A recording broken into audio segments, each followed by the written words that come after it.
एक बार एक वैष्णव थे, ठाकुर जी की बहुत सेवा करते थे। उनके पत्नी सगर्भा हुई, गर्भ में बालक, लेकिन वो फिर भी सेवा करती थी ठाकुर जी की। ठाकुर जी की बढ़िया प्रसादी बनाई और प्रसादी बना करके ठाकुर जी के सामने पधरा दिया और कपाट बंद करके बाहर आ गई।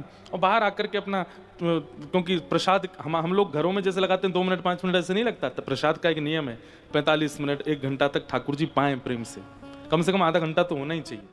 ठाकुर जी के सब ग्वाला आते हैं, ठाकुर जी के सब सखा आते हैं, सब पाते हैं, एक दूसरे के गाल पे लगाते हैं खूब आनंद से। अब 5 मिनट में आपने उठा लिया, ठाकुर जी पहले ही ग्वाला तो कहते छुइयो मत, क्यों?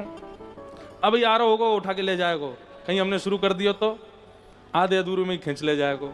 तो एक नियम बना दे और ठाकुर जी को बताया कीजिए, ठाकुर जी हम ना इतनी देर में आएंगे प्रसाद उठाने, इतनी देर में सब निपटा लेना। तो ठाकुर जी सब सखाओं को बुलाते हैं, प्रेम से पाते हैं, एक दूसरे को पवाते हैं।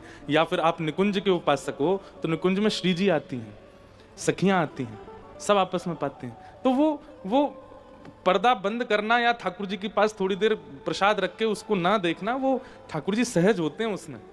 तो उसका एक नियम होना चाहिए, इतनी ही देर। मंदिरों में आप चले जाओ, वहां पर टाइम फिक्स है, इतनी देर में प्रसाद उठेगा, उतनी देर में ठाकुर जी व्यवस्थित हो जाते हैं।